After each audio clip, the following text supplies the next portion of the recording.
Hello students, आप लोगों के लिए लास्ट क्लास में मैंने क्वथनांक में उन्नयन पढ़ा दिया था। साथ ही हमने उसमें ये भी देखा था कि क्वथनांक किसे कहते हैं, उसका डेरिवेशन भी किया था और उस पर आधारित कुछ सवाल भी हमने कर लिए थे। आज हम हमारा तीसरा अणुसंख्यक गुणधर्म यानी हिमांक में अवनमन, डिप्रेशन इन फ्रीजिंग पॉइंट पढ़ने वाले हैं। हिमांक में अवनमन या डिप्रेशन इन फ्रीजिंग पॉइंट पढ़ने से पहले मुझे ये बताना है आपको कि हिमांक या फ्रीजिंग पॉइंट क्या होता है।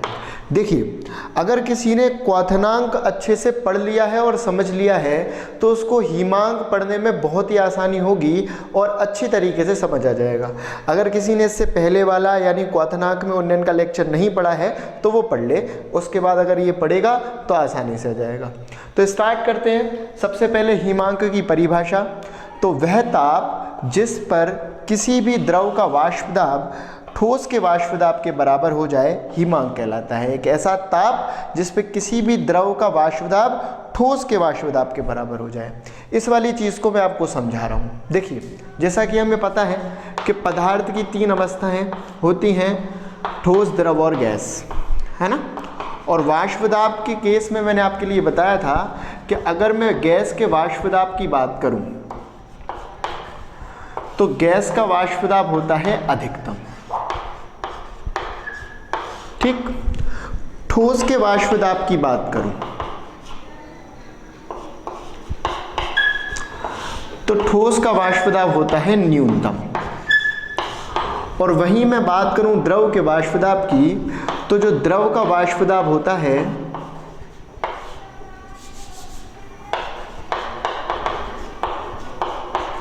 द्रव का वाष्प दाब होता है ना बहुत ज्यादा ना बहुत कम, बीच में, मध्यम, ठीक। ये चीज़ तो मैं आपके लिए पहले भी बता चुका हूँ। मैंने एक चीज़ और बताई थी आपको कि वाष्प दाब का ताप से सीधा संबंध होता है कि यदि किसी भी द्रव, गैस या ठोस का आप ताप बढ़ाओगे तो उसका वाष्प दाब भी बढ़ेगा। इसके विपरीत यदि आप ताप घटाओगे तो उसका वाष्प दाब घटेगा। ये चीज़ मैंने आपको पहले भी बताई है कि वाष्प दाब और ताप में सीधा समानुपाती का संबंध होता है। यदि ताप को बढ़ाया जाए तो वाष्प दाब में भी वृद्धि होती है, यदि ताप को घटाया जाए तो वाष्प दाब में भी कमी आती है, वाष्प दाब भी घटता है। अब अगर हम बात करें द्रव की, तो द्रव का वाष्प दाब ना बहुत ज़्यादा अधिक है ना बहुत ज़्यादा कम। अब सबसे पहले अपन बात करते हैं इस वाली चीज़ की। यदि मैं द्रव का ताप बढ़ाऊं तो वाष्प दाब भी क्या होगा, बढ़ेगा। ताप बढ़ाया, वाष्प दाब बढ़ा, ताप बढ़ाया, वाष्प दाब बढ़ा। बढ़ते बढ़ते एक ताप पर वाष्प दाब बढ़ के गैस के वाष्प दाब के बराबर हो गया। द्रव किस में परिवर्तित हो जाएगा, गैस में। और उस ताप को हम क्या बोल देंगे, क्वथनांक, जो हम आखिरी क्लास में पढ़ चुके हैं, है ना। आज हम बात कर रहे हैं इस स्थिति की कि यदि मान लीजिए कि कोई द्रव लिया मैंने और उस द्रव का मैं ताप कम करूं, यदि मैं उस द्रव का ताप कम करूंगा यानी उस द्रव को ठंडा करूं, ठीक। तो अगर मैं उस द्रव को ठंडा करूं यानी उस द्रव के तापमान में कमी लाऊं तो उस कंडीशन में वाष्प दाब में भी क्या आएगी, कमी। ताप कम करते जाएंगे, वाष्प दाब भी कम होता जाएगा। हम ताप कम करते गए, वाष्प दाब भी कम होता गया।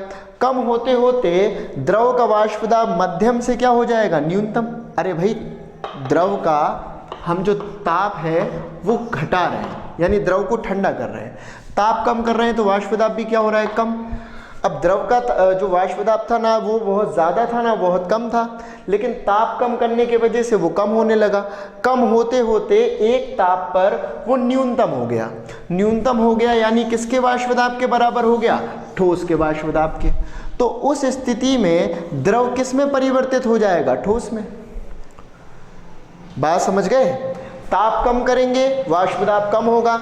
कम होते होते जैसे ही वाष्प दाब ठोस के वाष्प दाब के बराबर हो जाएगा तो जिस ताप पर द्रव का वाष्प दाब ठोस के वाष्प दाब के बराबर हुआ है उसी ताप को हम हिमांक कह देंगे। उसी ताप को हम क्या बोल देंगे, हिमांक। बात समझ में आ गई। और इस ताप पर जिस पर द्रव का वाष्प दाब ठोस के वाष्प दाब के बराबर हो जाएगा, द्रव किस अवस्था में परिवर्तित हो जाएगा, ठोस अवस्था में। उदाहरण के तौर पे जल हम ठंडा करते हैं, फ्रिज में अगर हम रख दें, ठंडा करेंगे, क्या होगा बताओ, ठंडा करेंगे यानी उसका तापमान घटाएंगे, तापमान घटाएंगे तो वाष्प दाब घटेगा, घटते घटते घटते घटते जैसे ही उस जल का यानी जो द्रव अवस्था में है जैसे ही उसका तापमान कम होते होते वाष्प दाब भी कम होता जाएगा, और वाष्प दाब कम होते होते जैसे ही ठोस के वाष्प दाब के बराबर होगा, पानी किस में परिवर्तित हो जाता है, बर्फ में। और बर्फ कैसी होती है, ठोस। मतलब हिमांक एक ऐसा बिंदु जिस पे कोई भी द्रव ठोस में परिवर्तित हो जाए, जम जाए। बात समझ गए? परिभाषा बहुत आसान सी है, एक ऐसा ताप जिस पे द्रव का वाष्प दाब कम होकर ठोस के वाष्प दाब के बराबर हो जाए, हिमांक कहलाता है। तो बहुत आसान बात है, आप देख लीजिए, द्रव का तापमान घटाया, वाष्प दाब घटा, घटते घटते जैसे ही द्रव का वाष्प दाब ठोस के वाष्प दाब के बराबर यानी न्यूनतम हुआ, द्रव किस में परिवर्तित हो गया, ठोस में। और जिस ताप पर यह क्रिया हुई उसी ताप को हमने क्या बोल दिया, हिमांक। वह ताप जिस पर द्रव का वाष्प दाब ठोस के वाष्प दाब के बराबर हो जाता है। ठीक है, इतना नोट करें आप। तो हिमांक क्या है हमने समझ लिया। अब आ जाते हैं हम हमारे तीसरे अणुसंख्यक गुणधर्म, जो कि आज हमारा मुख्य बिंदु है, हिमांक में अवनमन पे। अगर बात करें हिमांक में अवनमन की, तो यदि शुद्ध विलायक में अवाष्पशील विलय पदार्थ मिलाया जाए तब उसके वाष्प दाब में कमी आ जाती है।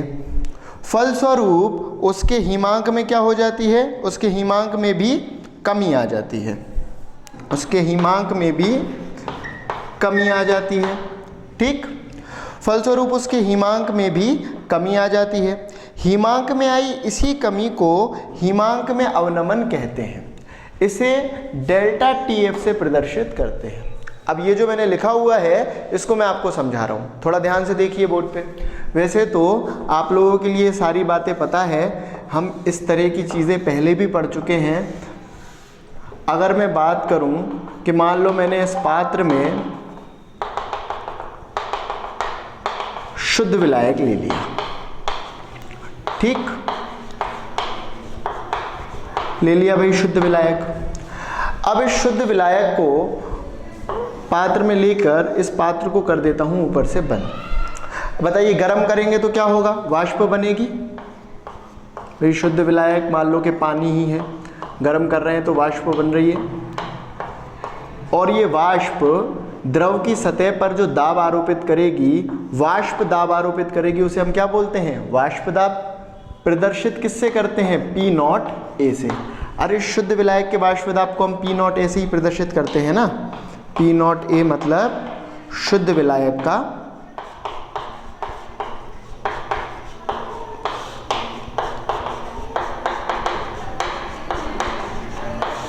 अब ऐसा ही एक और शुद्ध विलायक लिया मैंने, सेम यही मान लो कि यही शुद्ध विलायक है, लेकिन इस शुद्ध विलायक के अंदर मैंने साथ ही मिला दिया, ये भी पात्र ऊपर से बंद है,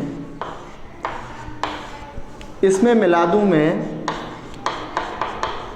अवाष्पशील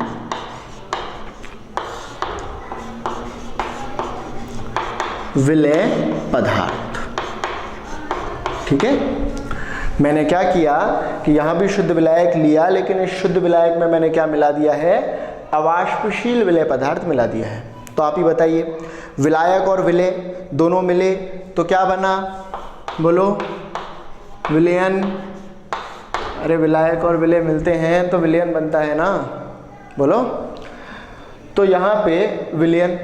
अब इसको भी गर्म करेंगे, लेकिन आपको पता है भाई, ये चीज़ मैंने आपके लिए पहले पढ़ाई हुई है, जिसने नहीं पढ़ी भाई पढ़ ले, पुराने लेक्चर्स में मिल जाएगी उसको, कि शुद्ध विलायक की तुलना में विलयन को अगर मैं गर्म करूंगा तो वाष्प बनेगी तो, लेकिन कम, और कम वाष्प बनेगी तो ये यहाँ पे ये वाष्प भी दाब आरोपित करेगी, इस वाष्प दाब को भी हम, इस वाष्प द्वारा आरोपित दाब को भी हम वाष्प दाब बोलेंगे, लेकिन प्रदर्शित करेंगे PA से।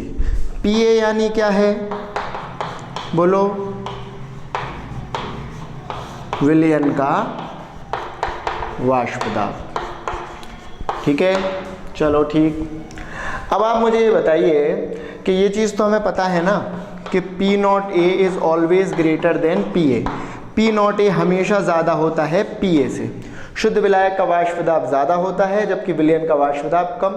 क्यों होता है ऐसा, शुद्ध विलायक में ज़्यादा वाष्प बनती है तो ज़्यादा वाष्प दाब, विलयन में कम वाष्प बनती है तो कम वाष्प दाब। ठीक, ये चीज़ हमें पता है पहले से।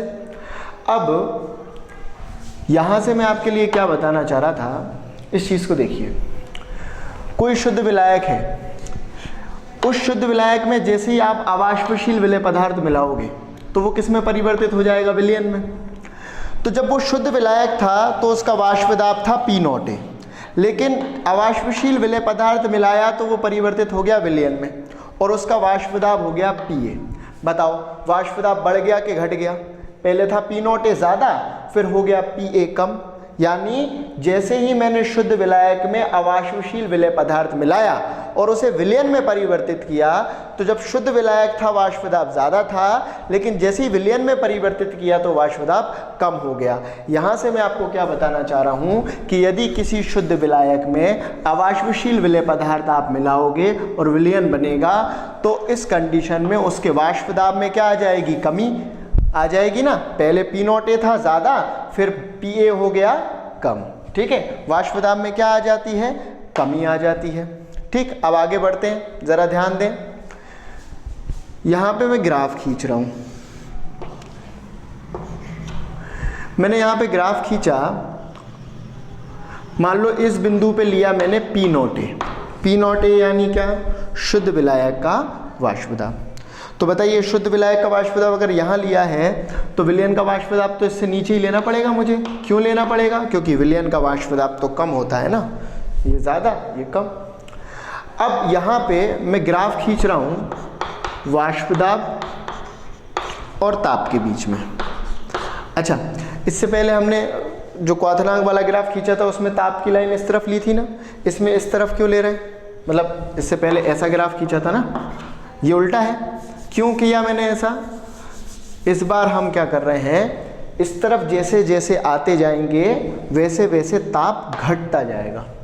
मतलब जैसे यहाँ इस बिंदु पे 0, तो इस बिंदु पे -1, इधर -2, इधर -3, मतलब जैसे जैसे इस तरफ आ रहे हैं पीछे की तरफ, ताप में क्या आ रही है, कमी आ रही है। ठीक, अब देखिए P0A, P0A यानी क्या, शुद्ध विलायक का वाष्प दाब। शुद्ध विलायक के वाष्प दाब P0A का ताप जो है मैंने कम किया। मैं ताप कम करूंगा, मैंने अभी आपको बताया था कि अगर ताप घटाते हैं, इस तरफ आ रहे हैं, इस तरफ को आएंगे तो ताप में कमी आएगी। तो बताइए इस तरफ को आ रहे हैं, ताप में कमी आएगी, ताप में कमी आएगी तो वाष्प दाब में भी क्या आएगी, कमी।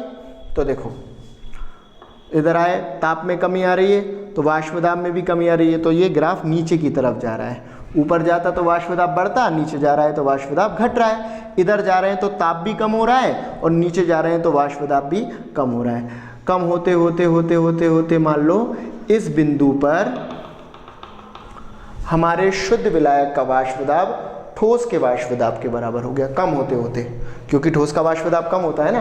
देखो शुद्ध विलायक का वाष्प दाब था ये, ताप कम करते गए, ताप कम करते गए, कम करते करते करते करते वाष्प दाब भी कम होता गया और इस बिंदु पे आके मान लो कि हमारे शुद्ध विलायक का वाष्प दाब ठोस के वाष्प दाब के बराबर हो गया। तो इस बिंदु पे हमारे शुद्ध विलायक का वाष्प दाब ठोस के वाष्प दाब के बराबर हो जाता है। तो इस बिंदु पे ये जो तापमान है, इसी ताप को हम क्या बोलेंगे, हिमांक। मैंने बताया था ना, वह ताप जिस पर किसी भी द्रव का वाष्प दाब घटकर ठोस के वाष्प दाब के बराबर हो जाए। तो शुद्ध विलायक का वाष्प दाब घटते घटते इस ताप पर आकर ठोस के वाष्प दाब के बराबर हो गया। तो इस ताप को क्या बोल देंगे हम, हिमांक। और किसका हिमांक, शुद्ध विलायक का। प्रदर्शित कर देता हूं मैं T0F से। T0F क्या है, शुद्ध विलायक का हिमांक। अब आगे बढ़ते हैं। विलयन का ताप भी मैंने घटाया, वाष्प दाब घटा, ताप घटाया, वाष्प दाब घटा। मान लो घटते घटते इस बिंदु पर आकर हमारे ठोस का वाष्प दाब, जो ठोस था, सॉरी जो हमारा विलयन था, गलती से बोल गया मुझसे, जो हमारा विलयन था उस विलयन का वाष्प दाब घटते घटते घटते घटते इस बिंदु पर आकर, इस ताप पर आकर हमारे विलयन का वाष्प दाब ठोस के वाष्प दाब के बराबर हो गया। तो हमारा विलयन इस बिंदु पे जम जाएगा और इस ताप को हम क्या बोल देंगे, हिमांक। किसका हिमांक, विलयन का। मैं नाम दे देता हूं इस बिंदु को TF। TF क्या है बताओ, विलयन का हिमांक। T0F क्या है बताओ, शुद्ध विलायक का हिमांक। ठीक, अब आप मुझे ये बताओ कि दोनों में से ये इन दोनों में से ज़्यादा कौन है और कम कौन है। अभी मैंने आपके लिए बताया था कि हम जब इधर की तरफ आ रहे हैं तो ताप बढ़ रहा है या घट रहा है। हम ताप का बढ़ता हुआ ग्राफ ले रहे हैं या ताप का घटता हुआ ग्राफ ले रहे हैं। हम ताप का घटता हुआ ग्राफ ले रहे हैं। इस तरफ जैसे जैसे आते जा रहे हैं ताप में कमी आती जा रही है। ठीक है, तो आप बताइए ज़रा, जैसे मान लो कि यहाँ पे मान लो कि यहाँ पे मैंने वैल्यू ले रखी है 10, तो यहाँ पे 9, यहाँ पे 8, यहाँ पे मान लो 7, तो यहाँ पे क्या आएगी 6। बात समझ रहे हो आप। इधर इधर जैसे जैसे इधर की तरफ बढ़ते जा रहे हैं ना तो ताप में कमी आती जा रही है। तो ताप में कमी आती जा रही है तो बताओ दोनों में से ज़्यादा कौन होगा, ये वाला या ये वाला। इधर इधर की तरफ घट रहा है तो अगर ये 7 तो ये 6, अगर ये 0 होता तो ये -1 होता। इधर आने पे कम हो रहा है, ये तो ऐसे ही लिख दिए मैंने नंबर्स। तो आप मुझे बताओ ज़रा, इधर आने पे कम हो रहा है तो बताओ दोनों में से बड़ा कौन होगा, ये बड़ा होगा ना, क्योंकि इधर से और इधर आएंगे तो और कमी आ जाएगी और कम हो जाएगा। बात समझ में आ गई। तो ये ज़्यादा है और ये कम है। बात समझ रहे हैं आप। इन दोनों के अंतर को, यानी ये जो कमी आई है ये कमी, इसी को हम क्या बोल देंगे, डेल्टा TF। डेल्टा TF यानी क्या, हिमांक में अवनमन। ठीक, देखो हमने क्या देखा, ज़रा बोर्ड पे ध्यान से देखो आप। शुद्ध विलायक है, शुद्ध विलायक में जैसे ही अवाष्पशील विलय पदार्थ मिलाया उसको विलयन में बनाया तो उसका वाष्प दाब क्या हो गया, कम। ग्राफ में देखो, जब भी किसी शुद्ध विलायक में अवाष्पशील विलय पदार्थ मिलाते हैं तो उसके वाष्प दाब में क्या आ जाती है, कमी। वाष्प दाब में कमी आ जाने की वजह से बताओ हिमांक में भी क्या आ गई, कमी। देखो अगर बात करें शुद्ध विलायक की तो शुद्ध विलायक का हिमांक है T0F, और बात करें विलयन की तो विलयन का हिमांक है TF। बताओ कम कौन सा है, ये है ना कम, अभी बताया ना मैंने। मतलब वाष्प दाब कम हुआ तो हिमांक और कम हो गया। शुद्ध विलायक था, शुद्ध विलायक का वाष्प दाब भी ज़्यादा था, हिमांक भी ज़्यादा था। हिमांक कितना था, T0F। लेकिन वाष्प दाब में कमी आई, वाष्प दाब में कमी आने की वजह से हिमांक इस तरफ और आ गया, इधर की तरफ, यानी और कम हो गया। तो जब भी किसी शुद्ध विलायक में हम अवाष्पशील विलय पदार्थ मिलाते हैं तो वाष्प दाब में कमी आ जाती है, फलस्वरूप उसके हिमांक में भी कमी आ जाती है। ये लिख रखा है ना मैंने, क्या आ जाती है, हिमांक में भी कमी आ जाती है। और हिमांक में कमी क्या आई, ये, और हिमांक में आई हुई इसी कमी को यानी डेल्टा TF को, हिमांक में आई हुई इसी कमी को यानी डेल्टा TF को हम क्या बोलते हैं, हिमांक में अवनमन। प्रदर्शित किससे कर रहे हैं, डेल्टा TF से। बोलो बात समझ में आ गई। प्रदर्शित किससे कर रहे हैं, डेल्टा TF से। इतना समझ लिया हमने। अच्छा आप मुझे ये बता दो दोनों में से ज़्यादा कौन सा है। फिर पूछ रहा हूँ मैं, भाई शुद्ध विलायक का हिमांक ज़्यादा है और विलयन का हिमांक कम है, क्योंकि इधर की तरफ आ रहे हैं तो कमी आ रही है ताप में। अगर ये 6 तो ये 5, ये और इधर आएंगे तो 4। बात समझ में आ गई। अच्छा बताओ ज़रा, चलो पहले अच्छा इतना नोट करो, आगे बढ़ते हैं फिर। तो भाई ये ग्राफ हमने समझ लिया कि हम ये देख रहे हैं T0F यानी शुद्ध विलायक का वाष्प दाब, सॉरी शुद्ध विलायक का हिमांक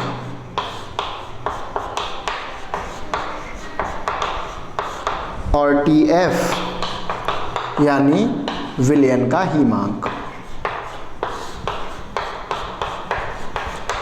दोनों में से कम कौन है बताओ, विलयन का हिमांक कम है ना, क्योंकि इस तरफ आ रहे हैं तो कमी आ रही है। अवाष्पशील विलय पदार्थ मिलाया, वाष्प दाब में कमी आई, फलस्वरूप हिमांक में भी कमी आई। हिमांक में आई हुई इसी कमी को हिमांक में अवनमन बोल दिया। प्रदर्शित किससे कर दिया, डेल्टा TF से। अब डेल्टा TF निकालेंगे कैसे, भाई डेल्टा TF कैसे निकलेगा आप बताओ, इन दोनों के अंतर से। इन दोनों में जो अंतर होगा वही डेल्टा TF होगा। भाई शुद्ध विलायक और विलयन दोनों का हिमांक है। अब कमी कितनी आई है वो निकालना है। पहले मान लो था 7, अब हो गया 6। कमी कैसे निकालोगे, 7 में से 6 को घटा दो तो एक आंसर आ गया ना आपके पास। तो कमी निकालने के लिए इन दोनों को क्या करेंगे, इन दोनों का अंतर निकालेंगे। अब एक चीज़ और आपके लिए दिमाग में रखनी है, हमें किस में से किसको माइनस करना है, ज़्यादा वाले में से कम वाले को माइनस करना है। कम वाले में से ज़्यादा वाले को, मतलब 2 में से 5 को तो माइनस नहीं करूँगा ना, 5 में से 2 को माइनस करूँगा। तो आप मुझे ये बताओ कि दोनों में से बड़ा वैल्यू किसका है, ये या ये। अभी मैंने बताया टी नॉट एफ ज़्यादा है और टी एफ कम, क्योंकि इधर आ रहे हैं तो कम ही आ रही है। तो हम क्या करेंगे, डेल्टा टी एफ निकालने के लिए T not F minus T F, ये आ गया हमारे पास समीकरण 1। ठीक, अब इसके बाद और आगे बढ़ते हैं अपन प्रयोगों के आधार पर। अब ये वाली लाइन अगर मैंने लिख दी तो आप ये समझ जाएं कि इसका कोई सैद्धांतिक रूप नहीं है। अब जो मैं लिखने वाला हूँ इसका कोई सैद्धांतिक रूप नहीं है। मेरे कहने का मतलब है कि अब ये कहाँ से आया ये मैं आपके लिए नहीं बता सकता। क्यों? क्योंकि ये कहाँ से आया, प्रयोग करके, प्रयोगों के आधार पे।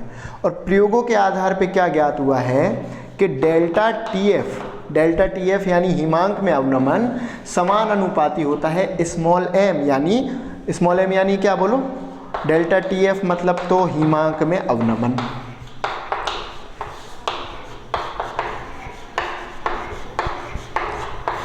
और डेल्टा स्मॉल एम मतलब मोललता पढ़ी है हमने इसी चैप्टर का लेक्चर नंबर 2, मोललता पढ़ाया हुआ है अभी मैंने उसमें। ठीक, तो डेल्टा टी एफ यानी हिमांक में अवनमन और स्मॉल एम यानी क्या, मोललता। और हिमांक में अवनमन समान अनुपाती होता है मोललता के, ये हमें ज्ञात है प्रयोगों के आधार पर। तो इसका कोई सैद्धांतिक रूप नहीं है, कहाँ से आया ये नहीं देखेंगे, डायरेक्ट इसको ध्यान रखेंगे। समान अनुपाती का चिन्ह हटाएंगे, सबको पता है, बोलो क्या आएगा, स्थिरांक। तो यहाँ पे स्थिरांक आता है के एफ, एफ फ्रीजिंग पॉइंट के वजह से, हिमांक के वजह से मैंने यहाँ पे एफ लगाया हुआ है। ठीक, इसको ले लेते हैं समीकरण 2, जहाँ के एफ क्या है बताओ, जहाँ के एफ एक स्थिरांक है, जहाँ के एफ एक स्थिरांक है, इसे मोलल अवनमन स्थिरांक, इसे मोलल अवनमन स्थिरांक भी कहते हैं। जहाँ के एफ एक स्थिरांक है इसे मोलल अवनमन स्थिरांक भी कहते हैं। ठीक है, अब आप जरा सुने, अगर आपको प्रश्न आ जाए मोलल अवनमन स्थिरांक किसे कहते हैं तो आपको यहीं तक करना है, समीकरण 2 तक। ठीक, के एफ जहाँ स्थिरांक है और इसी को मोलल अवनमन स्थिरांक कहते हैं। ठीक, अब हम आगे बढ़ते हैं। अगर बात करें स्मॉल एम यानी मोललता की, तो मोललता का एक सूत्र है, मैंने निकलवाया हुआ है आपके लिए, बताओ ज़रा क्या है, W1/m1 इंटू 1000 अपॉन बोलो W ग्राम। यही है ना मोललता का सूत्र, भाई लेक्चर नंबर 2 में निकलवाया हुआ है मैंने। स्मॉल एम यानी मोललता बराबर ये सूत्र कहाँ से आया हमने ज्ञात किया हुआ है, तो मोललता का ये सूत्र है। अब अगर मैं समीकरण 2 में स्मॉल एम, समीकरण 2 में स्मॉल एम यानी मोललता की जगह पर मोललता का ये वाला मान एम की जगह पे यहाँ रख दूँ तो देखते हैं आगे, इतना लिखो पहले आप। तो आगे हम देख रहे हैं समीकरण 2 से। समीकरण 2 में मैं डेल्टा टी एफ बराबर के एफ और एम की जगह पर, मोललता की जगह पर मोललता का मान रख रहा हूँ W1/m1 1000 अपॉन W ग्राम। ठीक, तो ये आ जाता है हमारे पास समीकरण 3 के रूप में डेल्टा टी एफ का सूत्र। डेल्टा टी एफ यानी हिमांक में अवनमन। तो अगर आपको प्रश्न आता है कि हिमांक में अवनमन क्या है और इसका सूत्र ज्ञात कीजिए, तो आप समीकरण 3 तक कर देंगे। ठीक है, अब यहाँ से एक प्रश्न और बनता है, उससे पहले हम ये देख लेते हैं कि सूत्र में कौन सी चीज़ क्या है। सबसे पहले बात करें डेल्टा टी एफ की, तो डेल्टा टी एफ तो पता है भैया हमें, हिमांक में अवनमन।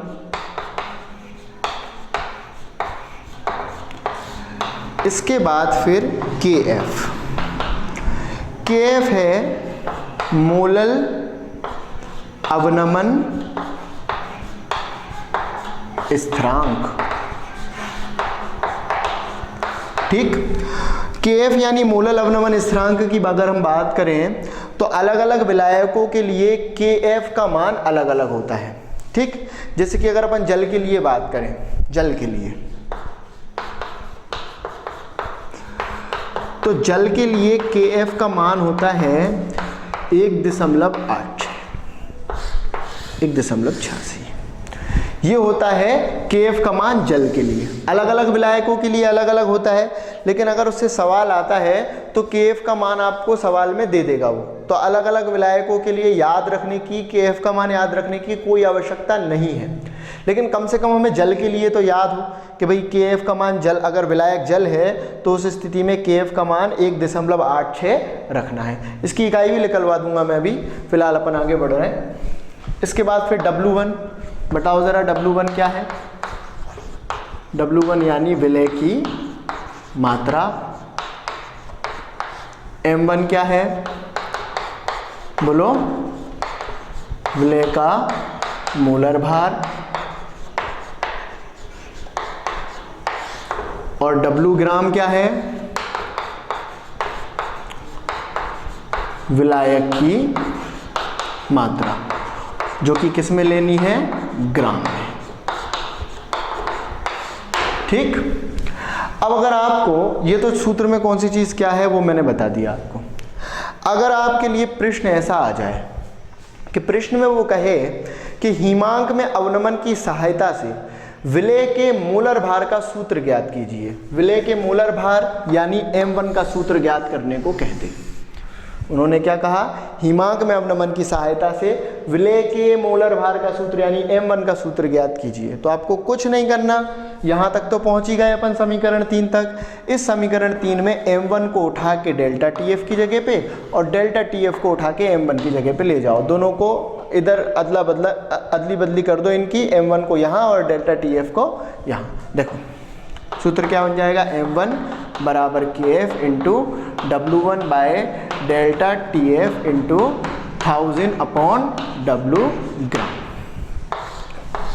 बताओ मैंने क्या किया? कुछ भी नहीं, सिर्फ M1 को उठा के यहाँ ले आया और डेल्टा TF को उठा के यहाँ ले आया।